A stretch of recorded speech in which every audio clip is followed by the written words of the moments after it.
நெய்தலுக்கு வருணன், மருதத்துக்கு இந்திரன், குறிஞ்சிக்கு முருகனுக்கு ஏற்ற இந்த இடம். ஏன்னு கேட்டா முருகனுக்கு மட்டும் ஏற்ற இடமா இல்ல என்ன போல முனிவர்களுக்கு ஏற்ற இடமான்னு பார்க்க போனோம்னா உண்மையில சொல்றேன், இவங்களுக்கெல்லாம் சொந்தமான இடமே இந்த இடம் கிடையாது. நிச்சயமா எனக்கு தான் இந்த இடம் சொந்தமான இடம். எந்த வகையில என்னை போன்ற முனிவர்களுக்கு தவம் செய்யக்கூடிய இடம். வேள்வி மலை சாரல்னு அர்த்தம் என்னன்னு கேட்டா வேள்வி என சொல்லக்கூடியது யாகம், தவம். அப்படி தவமும் யாகமும் சொல்லக்கூடிய முனிவர்கள் இந்த இடத்துல வந்து தங்கி இருந்து யாகம் செய்யக்கூடிய காரணத்தினாலதான் இந்த இடத்துக்கு வேள்வி மலை சாரல் அப்படிங்கிறது ஒரு பேரு. அதனாலதான் இடகலை பிங்கலை சுழுமுனைன்னு சொன்னா, இடகலைன்னு சொன்னா இடது நாசி, பிங்கலைன்னு சொன்னா வலது நாசி.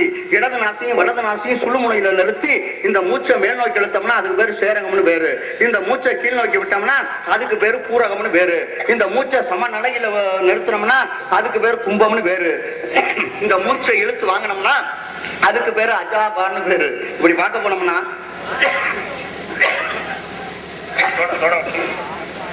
அப்பேற்பட்ட மூச்சு. அதனாலதான் உலகத்துல 2,16,000 நொடி கொண்டது ஒரு நாள், நொடி 60 கொண்டது ஒரு வினாடி, வினாடி 60 கொண்டது ஒரு நாளிகை. ஒரு நாளிகைக்கு மனிதன் விடக்கூடிய மூச்சு 360 மூச்சு. ஒரு நாளைக்கு மனிதன் விடக்கூடிய மூச்சு 21,600 மூச்சு. அப்பேற்பட்ட மூச்சுங்கிறத அடக்கி ஆங்காரம் உள்ளடக்கி ஐங்குலனை சுட்டறுத்து தூங்காமல் தூங்கி சுகம் பெறுவது எக்காலம் அப்படின்னு சொன்னேன். அப்பேற்பட்ட தவம் செய்யக்கூடிய முனிவனுடைய இறந்த ஒரு இருக்கக்கூடிய இடமாக இருந்து விட்ட போதலும் எப்படி இருக்கிறது? ஏதோ நினைக்கிறேன், அதை ஏனோ மறைக்கிறேன்.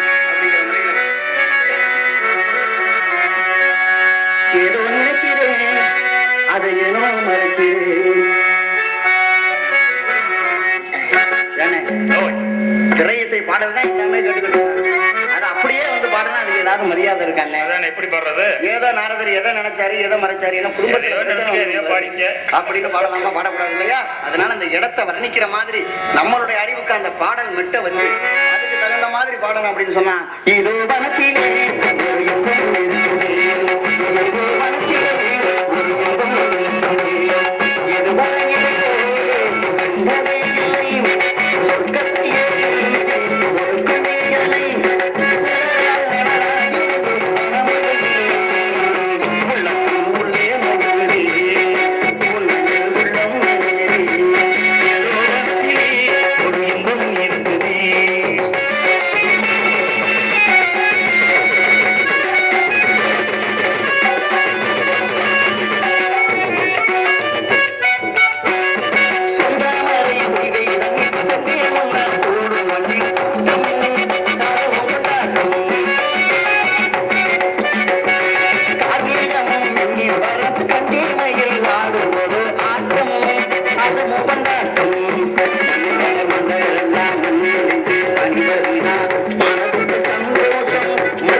நம்மளும் பாடிக்கிட்டே இருக்கலாம். இந்த வள்ளி திருமணம் அப்படின்னு எடுத்துக்க போனோம்னாலே நாரதர் வந்து எப்படி எப்படின்னா வில்லன் மாதிரி.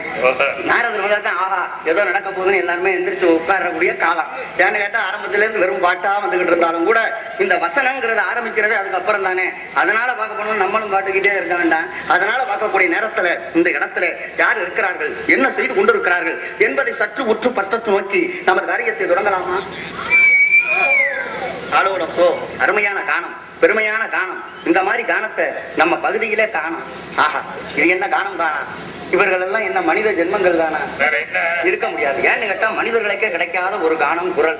பேரியார், மகரையார், செவுடையார், செங்கோட்டியார் என சொல்லக்கூடிய 4 யாழில் இருந்து வரக்கூடிய கானத்தை விட இந்த பெண்ணனுடைய குரல் ஓசையை கேட்கும் போது நானும் உலகத்துல எத்தனை அழகு பார்த்திருக்கேன். இவர் ஆரம்பத்திலே சொன்னார், கேட்டுக்கிட்டே இருந்தேன், ரம்பாவை பார்த்திருக்கேன் அப்படின்னு. அதே நேரத்துல ரம்பை, ஊர்வசி, துரோத்துமை அப்படி அப்படிங்கிற எத்தனையோ பெண்ணை பார்த்தான். இந்த மாதிரி பெண்ணுக்கு ஒரு அழகு யாருக்குமே கிடையாது. எப்படி ஏன்னு கேட்டா உலகத்துல பெண்களுக்கு 32 வகை லட்சணம் உண்டு. பெண்ணுன்னா எல்லாரும் பெண்ணா ஆயிட முடியுமா? பெண்கள்னா எப்படி இருக்கணுங்கிறது கொக்கோகம் படிச்சவங்களுக்கு தெரியும். கொக்கோகம் படிச்சவங்க என்ன செய்வான் சொல்ல மாட்டேங்க தானே. கொக்கோகம் படிச்சாக்கா அது தெரியும். 32 லட்சணம் பெண்களுக்கு உண்டு. 32 இந்த பெண்ணுக்கு அப்படியே பொருந்தி இருக்கிறது நினைக்கும் போது மனதுக்கு சந்தோஷமா இருக்கு. 32 லட்சணம் என்னென்ன? பெண்ணு ரொம்ப உயரமாவும் இருக்கக்கூடாது, குட்டையாவும் இருக்கக்கூடாது. எப்படி இருக்கணும்னா சம உயரமா இருக்கணும். அதனாலதான் சொன்னேன் சம உயரம், மிருதுவான தேகம். அப்படி தேகத்தை சுட்டு பார்த்தோம்னா அப்படி மென்மையா மிருதுவா இருக்கணும். எருமத்தோல் மாதிரி இருந்தா விளங்குமா அது?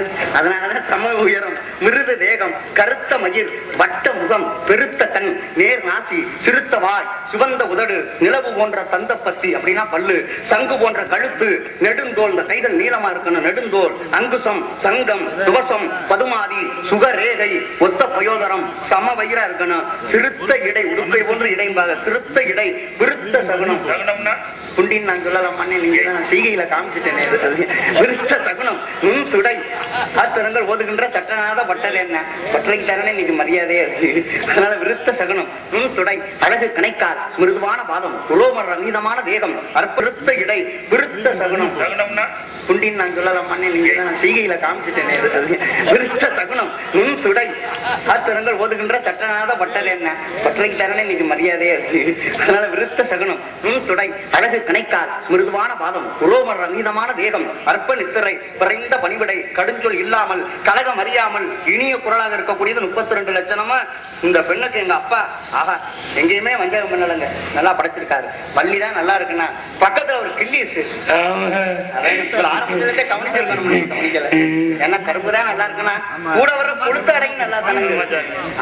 ரெண்டுக்குமே நல்ல பொருத்தம் இருந்தாலும் இந்த பெண்ணினுடைய கானத்தை கேட்கும் போது நமது கானத்தை சொல்லி ரொம்ப நாளாச்சு. அந்த கானத்தினால என்ன கேட்டா ஒரு தந்தையினுடைய கட்டளைக்காக இந்த பெண் காவலுக்காக வந்திருக்கிறாளா அல்லது ஒரு தாயினுடைய சபதமாக எடுத்துக்கொண்டு இந்த இடத்துல காவலுக்காக வந்திருக்கிறாளா?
இப்படியாக கானத்தை சொல்லிக் கொண்டிருந்தாலும் இந்த இடத்துல இருக்கக்கூடிய பெண் காதல் ஓவியமாக விவரம் கொண்டிருக்கிறாளா என பார்க்கக்கூடிய நேரத்தில்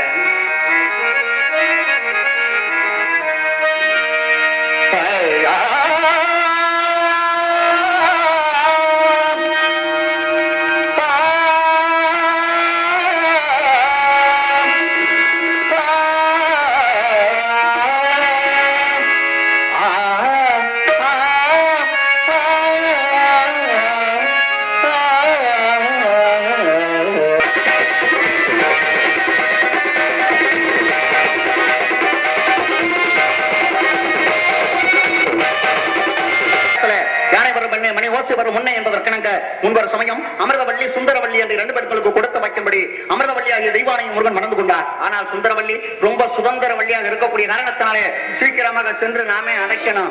எங்க சிறையில அடைக்கணும், மனச்சிறையிலே அடைத்து முருகனுக்கும் வள்ளிக்கும் திருமணத்தை நடக்கணும் அப்படிங்கிறது நம்மளுடைய கணக்கு. அதனால பார்க்கக்கூடிய நேரத்திலே வரக்கூடியவரை சந்திப்போம், சந்தித்து நமது காரியத்தை நிறைவேற்றுவோம். இருந்தாலும் பாடல்களை பாடிக்கொண்டிருந்து விட்ட போதிலும் கதையின் முறைப்படி உள்ள பாடலை என்று